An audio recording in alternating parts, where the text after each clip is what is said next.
You're listening to the Fooled by the Root podcast. Hello, everyone. This is your host, Heidi Marble. I'm very excited. I actually am in my new space and really looking forward to talking to Peter Boni today. I would like to read you Peter's biography. By his 40s, Peter was an accomplished CEO with a specialty in navigating high-tech companies out of hot water. Just before his 50th birthday, Peter's 75-year-old mother unveiled a bombshell. His deceased father was not biological. Peter was conceived in 1945 via an anonymous sperm donor. The emotional upheaval upon learning that he was misattributed rekindled traumas long past and fueled his relentless research to find his genealogy. Over 2 decades, he gained an encyclopedic knowledge of the scientific, legal, and sociological history of reproductive technology, as well as its practices, advances, and consequences. In Uprooted, his book, Boni intimately shares his personal odyssey and acquired expertise to spotlight the free market methods of distribution that conceives dozens, sometimes hundreds, of unknowing half-siblings from a single donor. His thought-provoking book reveals the inner workings and secrets of the multi-billion-dollar fertility industry, resulting in a richly detailed account of an ethical aspect of reproductive science that until now has not been thoroughly explored. Well, welcome, Peter. Thank you, Heidi. Yeah, I was telling you before we pressed record that I was just gripped by your book last night. And because we're speaking to the adoption community, I just wanted to highlight that I think collaboration with people that have been artificially brought into this world, for lack of a better word, we all struggle with issues of identity and history being erased from us. And so, yeah, Peter, I would just love to start with, actually, if you don't mind, I'd like to read an excerpt from your book because Sure. I think it's a great way to start. So here's what you said about the discovery of this news. In 1995, on the brink of turning 50, I sat in my Boston living room with my wife. I was an accomplished grown man, the so-called go-to guy. I was about to learn everything that I had told myself. Everything that led me to become the man I was based on a secret I knew nothing about until that moment. Susan explained, your parents went to a fertility specialist affiliated with Harvard Medical School. Your mom read about him in a newspaper after several years of trying to get pregnant. The doctor diagnosed your dad as sterile. He presented them with 2 choices, adoption or pregnancy via sperm donor. She paused to give me a moment to digest what she was telling me and to regain my own composure. Susan spoke haltingly as her tears welled. She was clearly in a great deal of distress. I took 2 swallows of wine and clutched my glass. You were conceived with the help of a sperm donor. It was all hush-hush. The donor was anonymous, and I felt like a hurricane went through my soul. Wow, Peter. Tell us about that moment, because I can't imagine. Misattributed was a word I never heard of until I started researching this. How do you feel confusing and conflicting emotions all at the same time? How can you be happy and sad and deceived and relieved? How do you feel shame and pride all at the same time? I really was tumultuous, as the best way to put it. And I did feel like that hurricane. I can see why, Peter. And I think in the first part of the book, you really flesh out your childhood for us, and you talk a lot about your father's mental illness and your shame regarding that, and also your fear that it was being passed on to you. And this is before you understood that you were biologically not related to him. Can you talk to us more about that shame and how you've evolved in thinking about mental illness? Because I think that's a very powerful point. Yeah. Well, I think it was an identity thing. I really thought there were 3 experiences that helped make me the person that I had become. I had somewhat of a dysfunctional childhood. There was a lot of disruption moving.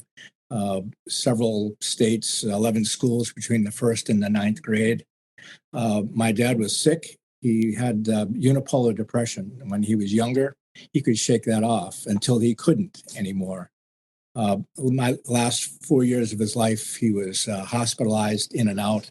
And then when I turned 16, he took his own life, just got tired of being sick. No note, no nothing. The college education I got from the University of Massachusetts in Amherst, really the first one in my family to gain that kind of an education, opened many doors for me. And the military experience as a special operations team leader in Vietnam helped shape my leadership style. So I was moving my life forward, believing that that was the fabric of who I was. I never questioned my DNA. The family, the old school Italian family, treated my dad's sickness as a flaw, and they had to keep it quiet. Perhaps it would shine over on them. They didn't want anything to do with that. It was somewhat of an embarrassment. So perhaps I grew up feeling a little flawed too, inadequate in some way. I had to keep that quiet. People would abandon me like they abandoned my dad if that were known, that he took his life that way. So this was just an enormously disruptive thing to my psyche. And I was relieved and deceived all at the same time when I learned that. That's so difficult to hear, Peter. I'm so sorry you had to experience that. So let's go a little bit deeper into that, because you suppressed everything for a long time. And something you said that I absolutely loved is that when you went into therapy, you were talking about, or your therapist said, construct a handle so you can carry your baggage. And I love that, because I'm like, that's such a great idea. You're not trying to get rid of the baggage. You're trying to figure out a way to manage it. Can you speak to that a little bit more? How you transitioned from being somebody who suppressed everything, maybe had shame around it, to somebody who willingly participated in therapeutic remedies? Well, the therapy thing was something that I resisted. I saw this at both the war room as well as the boardroom, that people that were needy were maybe unfit for command. I was a CEO. I was a high-tech CEO, and I needed some help. So between my wife and some of my close friends, I sought a therapist, and I interviewed several folks before I found the right one who had more of a trauma specialty. And in the first session with him, he said, I think you hit a trifecta, son. Trifecta, what is that? He said, well, new trauma, this identity thing you're going through, oftentimes is a catalyst to resurface old trauma that you thought long past. So my trifecta, the identity, the disruptive childhood, I never grieved properly from my dad, and some lingering PTSD from Vietnam experience where I had a lot of anger, were the three things I had to deal with. I couldn't deal with just one of them. I had to deal with all three. So, Peter, let's talk a little bit more about the commonalities between the adoption community and the misattributed community, because I think there are many parallels. And my vision and my hope is that there can be a collaboration and an increase of our voices in the volume. Yeah. Because the way I see it, and I wonder how you feel about this, is that when your identity is erased for whatever reason, it has psychological ramifications that are lifelong. Mm-hmm. So how can you connect the two, and what do you think about that kind of teamwork? Well, I'm all for teamwork. I'm also for collective wisdom. In the 1930s, I learned in this assisted reproductive technology industry, doctors began to use the term semi-adopted with their patients. Artificial insemination, donor insemination had a negativity attached to it. Church and state were all against it. A child brought into the conceived by artificial insemination was considered by law to be illegitimate. The parents and mother was considered to be an adulteress. It was grounds for divorce. So church and state really drove the whole practice underground. So the term semi-adoption began to be used to make it a little bit more socially acceptable to seek this kind of fertility treatment if one was infertile or having fertility issues.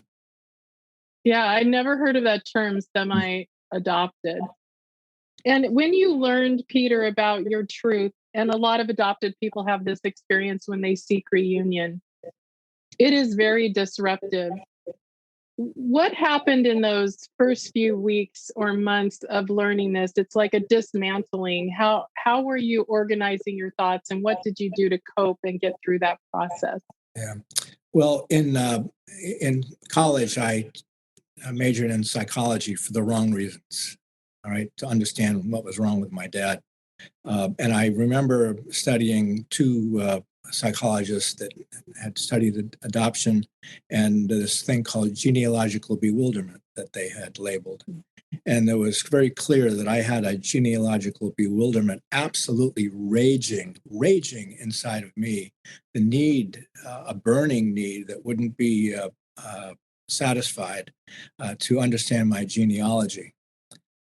Was bigger than that, too. I wanted to know my genealogical medical history, which was totally void on my paternal side. And as an only child, I really wondered, do I have any siblings? This drove me, and there were no records kept. My mother misremembered the doctor's name and address. I just couldn't find any tangible evidence of my conception. So I did the only thing I could do, I thought, and I found it therapeutic, actually, and that is to do a deep dive of research into the entire history, the sociological, the legal, and the scientific history of assisted reproductive technology to begin with. And that was my starting point, if you would. Can you give us a context in time? Because this was before DNA. I mean, when the beginning of DNA testing was starting, but it wasn't the $99 ancestry DNA we can get today. So can you talk to us about your journey to find your truth in that way? Well, I learned this in 1995. Google, by the way, was 3 years away from being founded. 23andMe, which was the first DNA test over the internet to consumers, was a product in 2007. So I had 3 years to go for the internet. I had 12 years to go for DNA testing. So I did the old gumshoe methods of investigation. And I was a frequent visitor at both the Boston Public Library and the Harvard School of Medicine's Library of Medical History.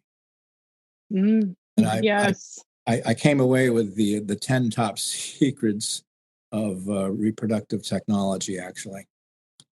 Do you happen to have those, Peter? I think it'd be really interesting to hear about that. If not, I can add them in later.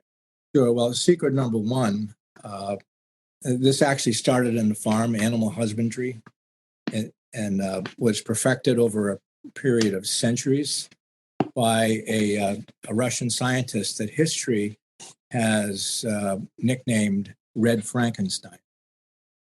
Ooh. And I go over Red Frankenstein significantly in my book. Artificial insemination by husband was actually first alleged in 1462 by a medieval king. The rights to the throne were significant, and he lost that in quotes battle, and then his half sister ended up taking his throne. That happened to be Queen Isabella of Spain. So. Wow. King Henry IV, I go over his history in a great deal of detail. Artificial insemination by husband was actually documented in 1790 by a English physician to the royal court. But it was first documented by donor. In what year do you think? I want to say 1800s, but I have no idea. Yeah, it was 1884. It was actually in a med school in Philadelphia under somewhat criminal circumstances. Of course. So we'll go over that in the book as well. Church and state really drove artificial insemination by donor underground in a shroud of secrecy as a result of the revelation of this 1884 donor insemination issue, and that wasn't revealed until 1909. By the time that I was conceived, in 1945, there was an article in Time magazine that I surfaced in my research. And it was in the legal section of Time. And it was reviewing a court ruling by the Superior Court in Cook County, Illinois, that granted a husband a divorce on the grounds of adultery because the wife was artificially inseminated by a donor and the child was considered illegitimate. The title of that article was Artificial Bastards with a question mark. So this was really driven underground by church and state. And in its early practices, actually throughout the 20th century, there was somewhat of a eugenics tone, not even an undertone, an overtone to the entire process of being selected to be the right kind of a person. Peter, can you define eugenics for people that might not be familiar with that term? Selective breeding. Okay, perfect. That's good. Yes, because I really wasn't familiar with that until I started doing research. So thank you. Yeah. If you want to feel a little commoditized, read about the eugenics and selective breeding.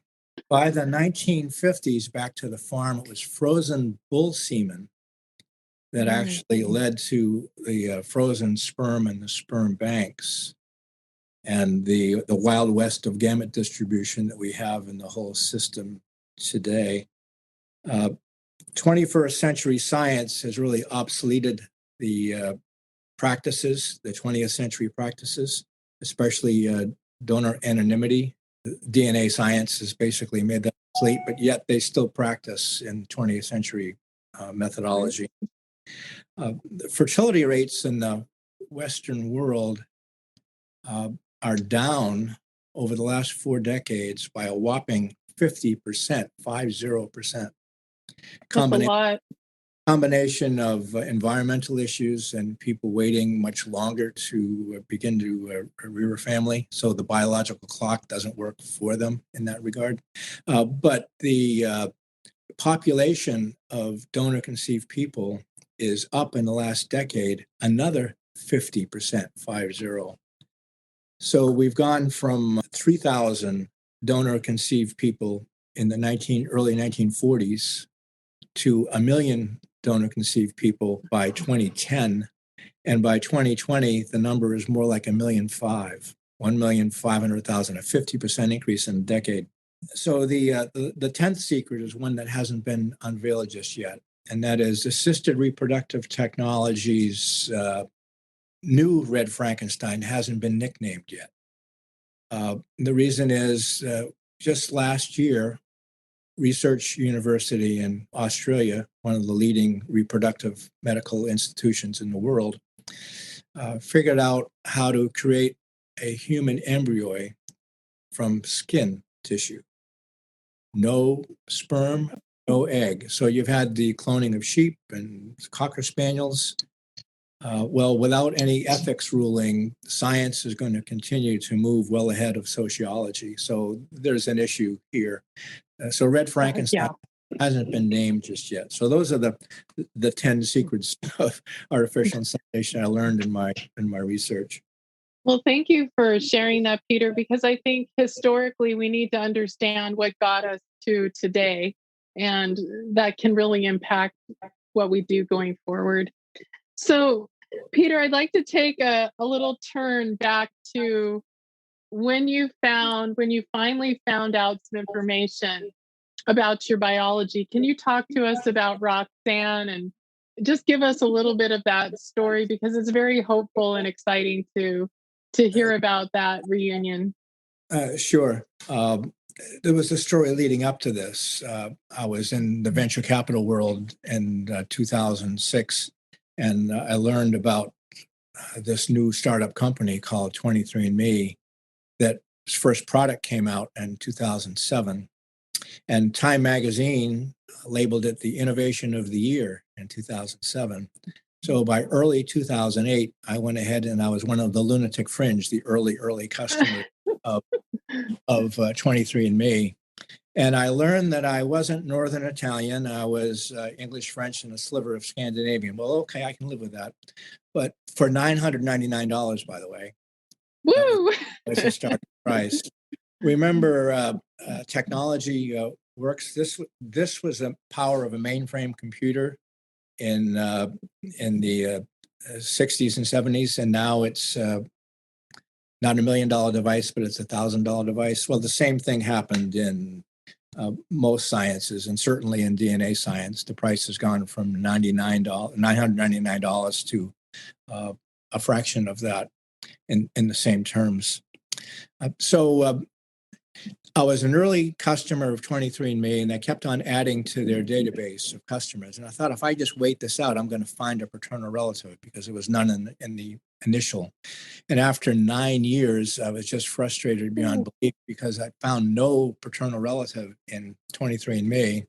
And my now adult son and daughter started talking to me about this company, Ancestry.com, that got its start doing family trees using computerized records. And in 2012, they went into the DNA field themselves, and with venture capital and private equity money and a lot of expansion, they were advertising like crazy and grew their database well above the database of 23andMe, the early entrant. So by 2017, I went ahead and for $99 list price, not $999. Yes. I did my DNA test of 23andMe. And 8 weeks later, I found a close relative, it said, first cousin with a question mark. And I reached out to her and with my story, and she was terrific. She said, I'm going to embrace this and be your champion, and I'll find the source of my seed in my family tree. So 3 weeks went by. We looked at a variety of different things, and we're chasing a lot of leads. And she called me up one day on my cell phone and said, "Are you sitting down?" And then gave me the whole rendition of her family tree and where my seed came from. So the book outlines all of that. It gives me a lot of hope to know that with determination, you can find out and discover. It just shouldn't be this difficult. Yeah, I got lucky though, Heidi. Many people I have learned reach out when they find a close relative on one of these DNA sites, and there's a lot of standoffishness, fear. Right. Are you looking for something? Do you want an inheritance or what have you? So I got lucky because I got embraced, as opposed to I was pushed away. I was fearful that I'd be treated like a bastard stepchild seeking a seat on King's Court. Ooh, that's so well said. And I think that is the struggle for misattributed people as well as adopted people. When you seek reunion, you have a fantasy. And I know you mentioned in your book, you talked about like the ghost father. Yeah. And in the adoption community, we call it the ghost kingdom. It's this imaginary place that we put our family, but the reality is they often don't match. And what you find is entirely different. And it is scary to go and poke around and all that and figure out a way to be brave enough to find your answers. What advice would you give people, Peter, in the misattributed and adoption community that are getting ready to push go on seeking? How do they study themselves? What can you tell them? I'm all through with secrets. I found somebody else's secret was not mine to keep. And it took me a while. Once I learned that I was donor conceived, I kept it very contained. I put it into a closed circle. My children, my close relatives, my very closest friends all knew what I was going through and where I had come from or where I hadn't come from. But the more I began to learn about my heritage, my background, the whole history of artificial insemination by donor, the more I began to open this circle up. And once I learned the source of my seed and learned about an industry that is so unregulated, that I exposed it to a friend of mine, and he said, "Gosh, the breeding of puppies has more regulatory oversight than the conception of human beings." Once I heard that and finished my story, I thought I was going to write a book on this and expose it, if you would, not just in memoir fashion, but do a tell-all expose on an industry from the lens of somebody who was donor conceived or from the lens of somebody who was misattributed to begin with. Well, Peter, you've accomplished that. Your book is a beautiful blend of both of those things for sure. Thanks for that. And as we start to wrap up, Peter, is there anything that you would, if you could wish in a perfect world, what would you want to see change, both for the adoption community and the misattributed community? Obviously, more regulation, but do you think artificial insemination or fertility treatments have a place in our society? I know that's a hot button issue, but I'd really like to get your point of view on it. Well, I'm all for science. I'm all for science to enable people to have a family that really want to have a family. And I'm all for rights. Donors have rights, recipients have rights, but there's no law on the book that protects the donor-conceived child. I would advocate for a donor-conceived Bill of Rights to, first of all, abolish donor anonymity. It's already abolished de facto anyway by DNA analysis all over the internet. So why bother with that? But still, there's anonymity that's being practiced out there. And with that, I would mandate the requirement to genetically test a donor and to reveal the donor medical history to the child as well. I would have a sibling registry so that donor-conceived children know one another, and then limit the number of children per donor. Right now, there's a situation where you can have dozens, if not 100, siblings without your knowledge, and there's no law saying what's required. So my friend, once again, who bred Rottweilers, said, there's more regulation, more oversight to breeding puppies than there is the conception of human beings. Well, and I think the type of work you're doing and the adoption community is doing too, to familiarize society with these practices that are really not humane. Well, lastly, I would have some real legal recourse to fertility fraud. Right now, you can say shame, it's unethical, but there's no law against it. So there's no legal recourse. Yeah, so there's no incentive to not just do anything and everything they want to do. And wow, Peter. There's a state by state initiative on these varying pieces in some states, but there's no federally required mandate on any of this. So I aspire for my book to help impact the legislative agenda there. Yes, well, I'm sure it will, Peter. Is there anything we didn't touch on that you wanted to speak about before we go? Is there anything that you'd like to say to all the beautiful people listening out there?